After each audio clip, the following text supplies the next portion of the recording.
ओम नमो भगवते वासुदेवाय। ओम नमो भगवते वासुदेवाय। ओम नमो भगवते वासुदेवाय। श्रीमद् भागवतम तीसरा कैंटो 15वां अध्याय का हम लोग रिवीजन कर रहे हैं। तो हम 36 श्लोक तक रिवीजन कर चुके हैं, उसके आगे चलते हैं। तो इसके पहले सुना कि चार कुमार 7वें दरवाजे पर पहुंच गए हैं और दोनों द्वारपालों ने उनको रोक दिया है। चार कुमारों को लगा ये ठीक नहीं है, वैकुंठ में ये रोका टोकी, ये द्वेष, ये फॉल्ट फाइंडिंग आखिर क्यों? तो कहते हैं आप यहाँ के लायक नहीं है, आपको नीचे गिर जाना चाहिए। जैसे ही उन दोनों को पता चलता है तो चार कुमारों के पैरों में गिर जाते हैं, बोलते हैं हमें क्षमा कीजिए, श्राप हमें मंजूर है, लेकिन भगवान को हम कभी भूले ना। हाँ, और तभी वहां पर भगवान लक्ष्मी जी के साथ आ जाते हैं अपने भक्तों की रक्षा करने के लिए। दोनों ही छोर में उनके भक्त खड़े होते हैं और कुमार उनको देखते हैं।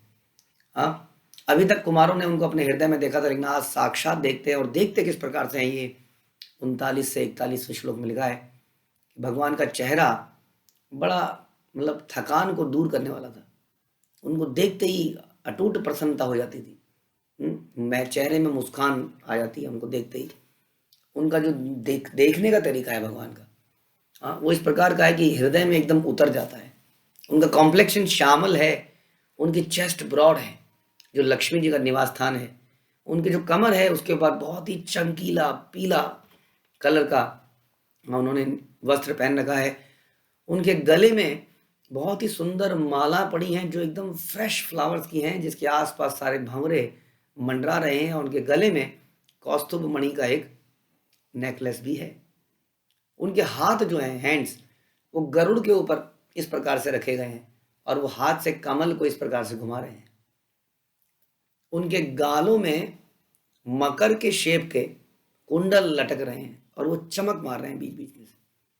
उनकी जो नाक है वो प्रोमिनेंट है, उभरी हुई है।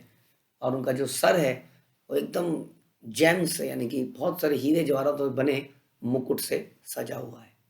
हाँ, इस प्रकार से वो भगवान का दर्शन करते हैं। अब बताते हैं कि भगवान की जो ब्यूटी है वो भगवान के जो भक्त हैं उनके द्वारा और बढ़ा दी जाती है, क्योंकि वो अपने भगवान के ब्यूटी का, सुंदरता का इतना सुंदर बखान करते हैं कि वो और बढ़ जाती है। और तभी भगवान के चरणों से एक हवा चलती है, चरणों से होती हुई, और वो हवा भगवान के चरणों में पड़े तुलसी के दल की खुशबू को कुमारों की नाक तक ले जाती है। और उस खुशबू को सूंघते ही चार कुमारों का हृदय परिवर्तित हो जाता है। अभी तक वो निर्विशेष व्यक्ति थे, विशेषवादी नहीं थे, या भगवान की साकार रूप को इतना एक्सपीरियंस नहीं था। उन्होंने सुना तो था ब्रह्मा से, हाँ, लेकिन आज उनका हृदय परिवर्तित हो जाता है। और वो भगवान के एक एक पर्सनल फीचर को निहारते रहते हैं, उसी में डूबने लगते हैं।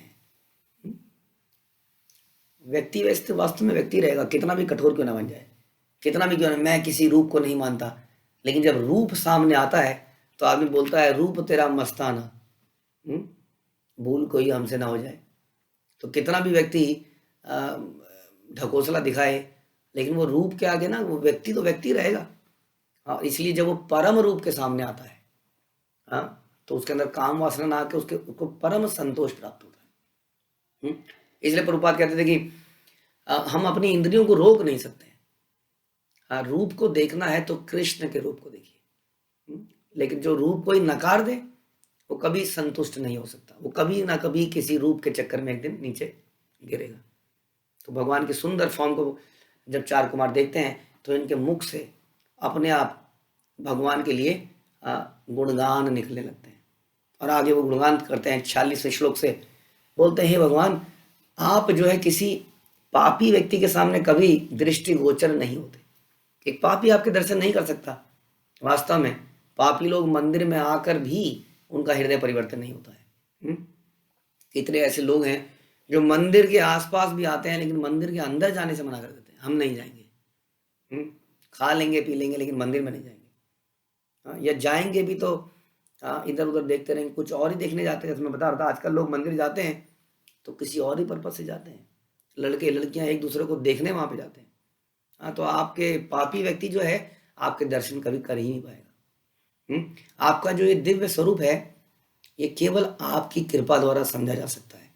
और आपके शुद्ध भक्त जो कि आपकी भक्तिमय सेवा में लगे हैं, वही आपको समझ पाते हैं।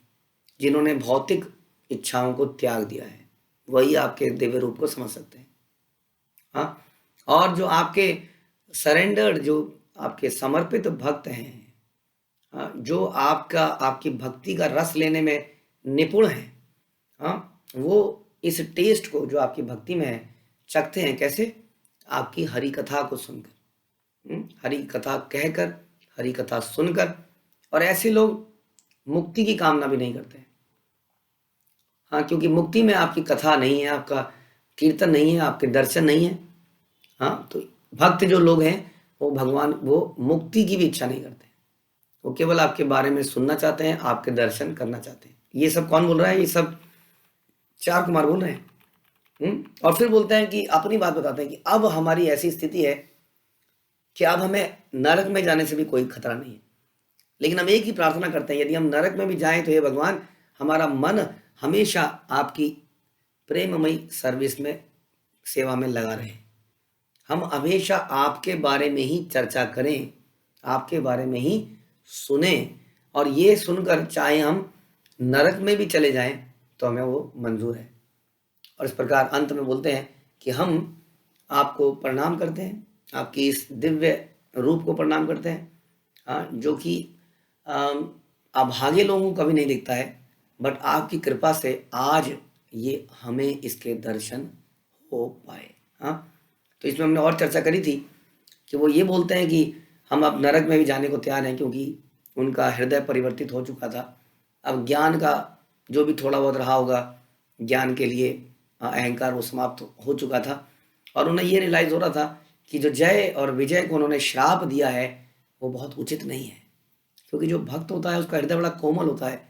कई बार हम यदि गुस्से में किसी से या किसी कारण से किसी को बोल भी देते हैं तो भक्त के दिल में मलाल होता है, मैंने आज ऐसा बोल दिया, ऐसा क्यों बोला। वो चिंतन करता रहता है, पछताता रहता है, क्षमा याचना करता है।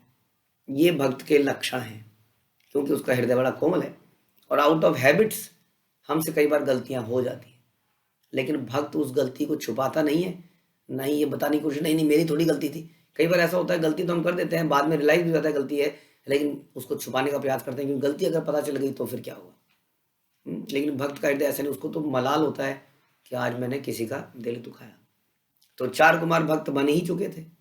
हाँ, उनको कहीं ना कहीं लग ही रहा था कि कैसे हमने जय विजय को श्राप दे दिया है, और जय विजय उधर मलाल कर रहे थे कि वैकुंठ में होते हुए भी हम कैसे भक्तों को नहीं पहचान पाए, हमने कैसे दोष दर्शन कर दिया और इनको बालक समझ लिया। हाँ, कोई व्यक्ति की भक्ति को उम्र से नहीं तोलना चाहिए कि वो कितना छोटा है। सफेद बाल वाला है तो सीनियर भक्त है, छोटा है तो जूनियर भक्त है। तो यहाँ पर यही गलती हो गई, उन्होंने उनको नग्न देखा, उन्होंने सोचा कौन नौसिखिए अंदर आ गए, तो उधर उनसे अपराध हुआ, उनको ग्लानि हुई। इधर चार कुमार से अपराध हुआ, उनको ग्लानि हुई। और दोनों ही अब शुद्ध भक्त हैं और भगवान से कह रहे हैं, हम दोनों ही कह रहे हैं हम नरक में भी जाने को तैयार हैं, लेकिन आपको ना भूलें। दोनों ही की बात कह रहे हैं। हाँ, क्योंकि अब आपके दर्शन कर लिए हैं इन्होंने। जय विजय तो पहले से ही दर्शन प्राप्त थे। दोनों ही कह रहे हैं हम आपके दर्शन को कभी ना भूलें। तो यही हमारे जीवन की इच्छा होनी चाहिए कि हमारे जीवन में सुख आए, दुख आए, लेकिन कभी भगवान को ना भूलें। कब तक इस संसार की अग्नि में जलते रहेंगे। एक बार इस संसार की अग्नि से निकले, अपने को शुद्ध कर फिर दोबारा कभी ना गिरें और भगवान की प्रेममयी सेवा में हमेशा लगे रहें। तो इस प्रकार से 15वें अध्याय का समरी समाप्त होती है। हरे कृष्णा। श्रील प्रभुपाद की जय। ग्रंथराज श्रीमद् भागवतम की